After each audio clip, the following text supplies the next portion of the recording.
cette sortie d'Emmanuel Macron que nous venons de réécouter ensemble, elle a suscité beaucoup de réactions, notamment dans les pays africains, les pays qui se sont sentis visés. Le président tchadien Idriss Déby qui a dénoncé des propos qui frisent le mépris, même son de cloche, chez son homologue sénégalais, le Premier ministre Ousmane Sonko.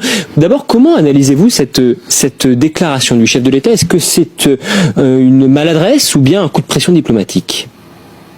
Moi, je pense que c'est une maladresse, et d'ailleurs, les clarifications que l'on entend de la part de l'entourage du président, qui indiquent que seulement les pays du Sahel central étaient visés par ces propos, oui, parce qu'on précise qu'il y a eu un dérapage. Effectivement, on précise qu'Emmanuel Macron ne cite aucun pays nommément dans cet extrait. Qu'est-ce qu'il cherche à faire, Emmanuel Macron, quand il dit cela? Alors, ce qui est important, c'est qu'en effet, je pense qu'il a voulu, sans doute par manque de temps, amalgamer des situations qui sont très différentes. Il y a d'une part le message qu'il entend faire passer aux régimes militaires qui sont désormais au pouvoir au Mali, au Burkina Faso et au Niger, et avec lesquels il y a un grand contentieux sur lequel nous pourrons éventuellement venir. Et d'autre part, il s'est adressé, à mon avis de manière tout aussi maladroite, aux pays dont il a été décidé que les forces françaises devraient quitter le territoire à l'initiative des pays eux-mêmes, en l'occurrence le Sénégal et le Tchad, le cas de la Côte d'Ivoire étant différent, et du Gabon également, et c'est là que se situe le contentieux. Il y a un débat d'ailleurs sur cette question, parce que c'est ce qu'affirment effectivement les représentants de ces pays, présidents, premiers ministres, qui affirment que c'est eux, à leur initiative, que les troupes françaises se sont retirées. C'est pas vraiment ce que dit le Quai d'Orsay. Alors, il est très clairement établi, si l'on reprend le déroulement des faits, que le voyer spécial pour le président de la République, Jean-Marie Bockel, chargé de la redéfinition du dispositif militaire français en Afrique, a annoncé que des forces françaises resteraient stationnées avec des effectifs réduits, aussi bien au Sénégal qu'au Tchad, qu'en Côte d'Ivoire et qu'au Gabon. Et le lendemain, le Sénégal d'abord, puis le Tchad ensuite, ont fait savoir que ça ne serait pas le cas. Donc, il apparaît très clairement que la décision est en effet venue de ces deux pays-là.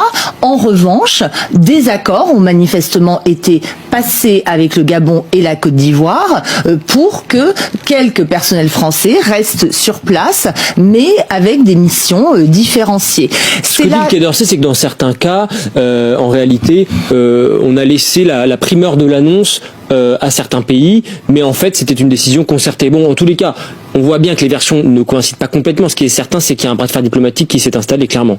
Alors, ce n'est pas seulement le Quai d'Orsay qui tient ces propos, puisque le président Macron lui-même a indiqué que la France était polie et avait donc laissé l'initiative de l'annonce aux pays concernés. Avec effectivement une divergence de point de vue. Alors, une divergence de la part du Tchad et du Sénégal, comme je vous l'ai indiqué, la version de ces pays-là est quand même beaucoup plus crédible. En revanche, pour ce qui concerne la Côte d'Ivoire, dont le président Alassane Ouattara a en effet annoncé il y a une dizaine de jours la fermeture de la principale base militaire française, c'est en effet ce qui semble s'être produit. Mais quand même, quelle absence d'élégance. Le mépris est quand même indéniable lorsque l'on a besoin d'indiquer que l'on est poli et que l'on laisse gentiment, je dirais, les pays africains annoncer des choses qui sont décidées à Paris. Vous avez été surprise par cette liberté de ton d'Emmanuel Macron ?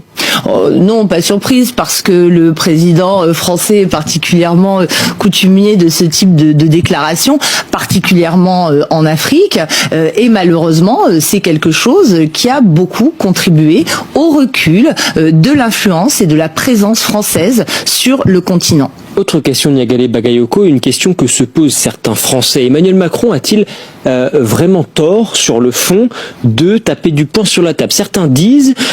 Oui, c'est dit de manière un petit peu brutale, mais il y a quand même un peu de fond de vérité. Quand on pense par exemple aux 58 militaires français qui ont péri, qui ont perdu la vie au Sahel ces 10 dernières années. Quand on pense à l'investissement financier également que cela représente depuis le lancement de l'opération Serval en 2013, et quand on voit la manière dont les Français doivent aujourd'hui quitter le territoire, certains se disent oui, c'est vrai qu'on est un peu, pour reprendre l'expression d'un diplomate, les dindons de la farce. Alors, je pense que la situation est quand même beaucoup plus complexe.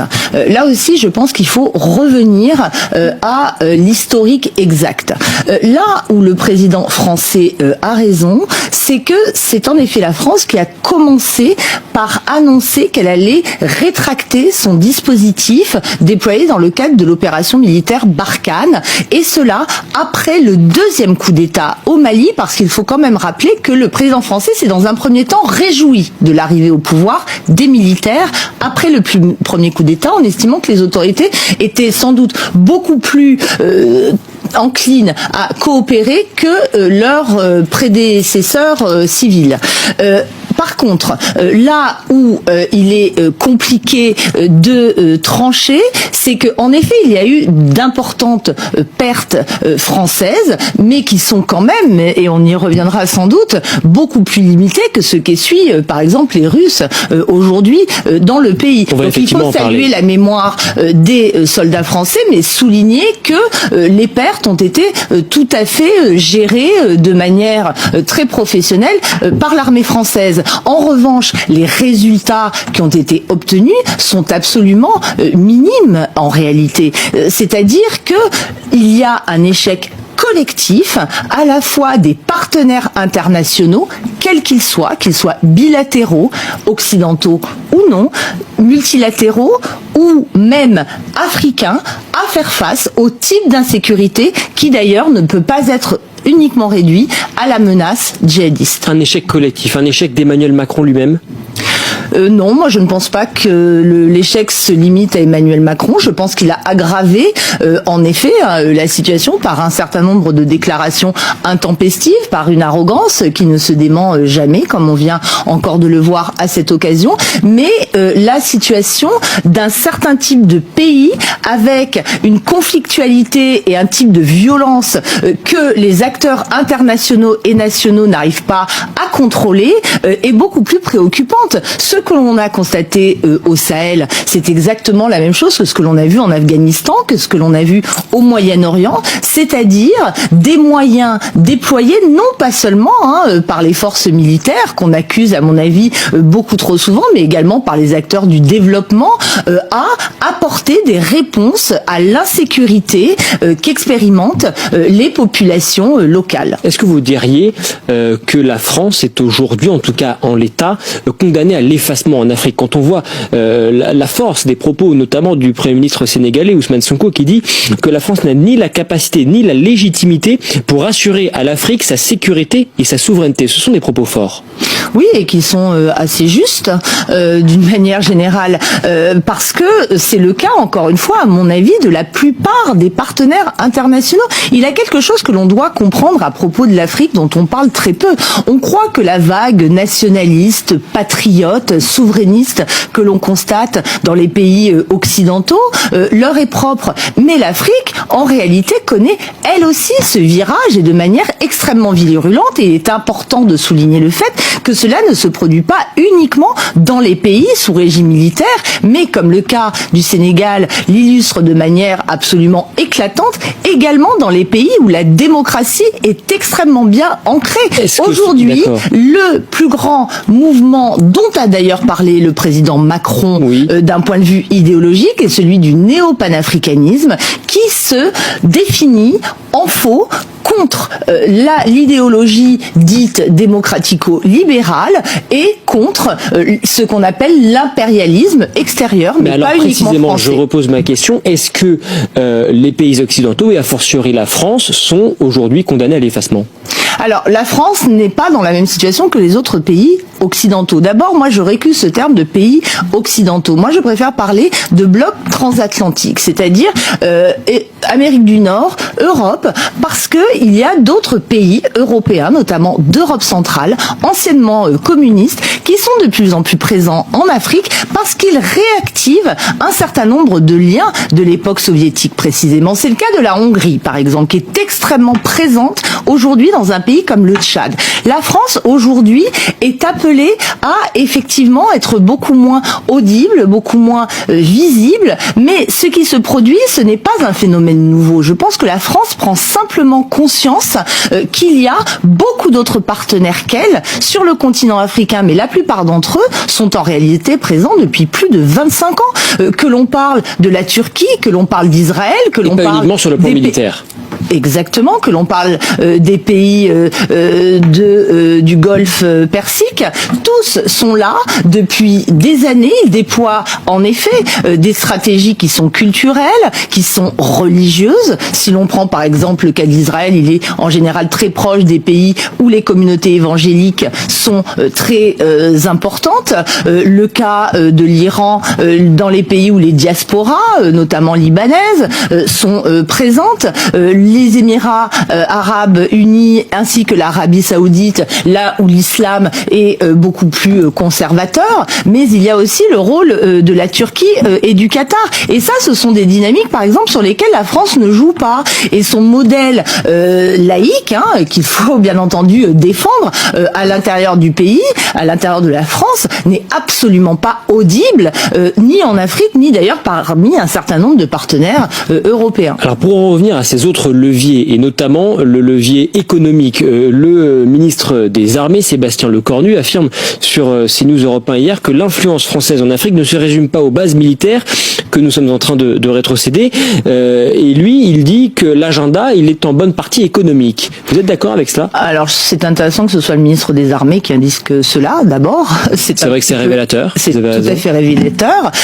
Et d'autre part, ça, c'est un discours que l'on entend depuis des décennies, en réalité, selon laquelle la France est beaucoup plus présente économiquement dans les pays non francophones que dans les pays francophones où, en effet, je doute de la réalité des intérêts économiques. Et en réalité, l'une des grandes difficultés à laquelle on s'est heurté au Sahel, c'est l'absence de capacité à définir des intérêts. Il n'y avait pas d'intérêt économique, quoi qu'on en dise, avec des théories complotistes selon laquelle la France serait dans ces pays-là pour en exploiter les ressources naturelles. Je ne suis absolument pas partisane de ce type d'analyse, mais il n'y avait pas non plus de ressortissants particulièrement nombreux. En fait, la France était là pour défendre son rang, et c'est en réalité de ça qu'il s'agit. C'est donc une erreur, l'erreur d'avoir eu une présence trop militarisée, selon vous ?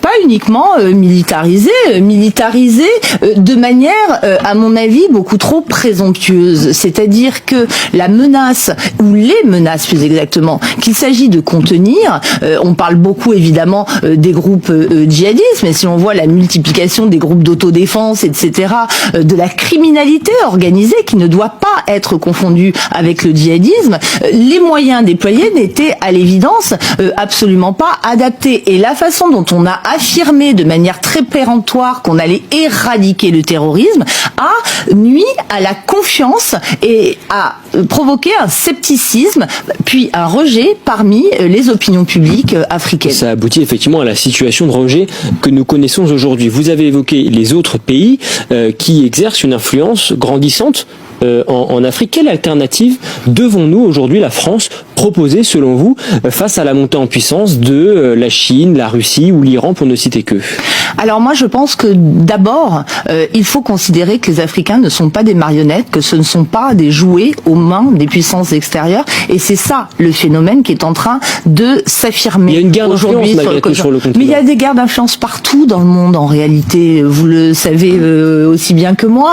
Donc ce dont on s'aperçoit en Afrique aujourd'hui, c'est que les possibilités de partenariat sont absolument multiples et qu'elles ont été tissées depuis un grand nombre d'années. Donc elles sont solides. Donc il appartient à chaque État de pouvoir démontrer sa propre valeur ajoutée dans cet environnement. Mais ce qui est certain, c'est qu'aujourd'hui, les États africains semblent décidés à faire valoir avant tout leurs propres intérêts plutôt qu'à s'inscrire dans des alliances traditionnelles ou dans des allégeances comme ils ont pu le faire jusqu'à aujourd'hui. Donc je ne pense pas qu'il faille avant tout considérer l'Afrique comme un champ de rivalité, mais plutôt essayer de s'insérer en comprenant les dynamiques locales, parce que c'est ça qui permettra aux différents acteurs de s'insérer de manière beaucoup plus durable dans les différents environnements. Et dans cette réinvention quelque part de notre diplomatie en Afrique, est-ce que la France a, selon vous,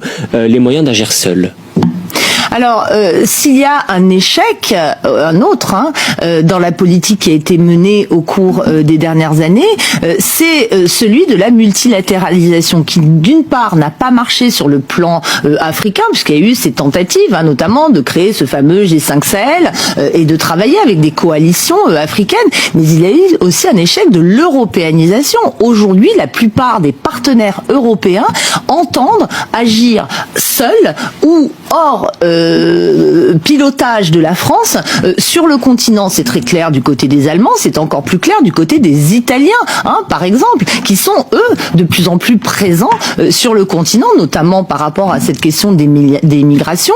Giorgia Meloni entend développer des relations extrêmement étroites sur un plan bilatéral et de manière intéressante, c'est le seul pays qui conserve des effectifs militaires au Niger, par exemple, puisque même les États-Unis ont été appelés à quitter le territoire. Merci beaucoup, Niagalé Bagayoko, sur ce sujet, évidemment, de la politique africaine de la France. J'en vais vers tous les articles du service étranger du Figaro, nos analyses et nos reportages sur le terrain qui sont à retrouver sur le Figaro.fr. Merci beaucoup pour votre présence sur notre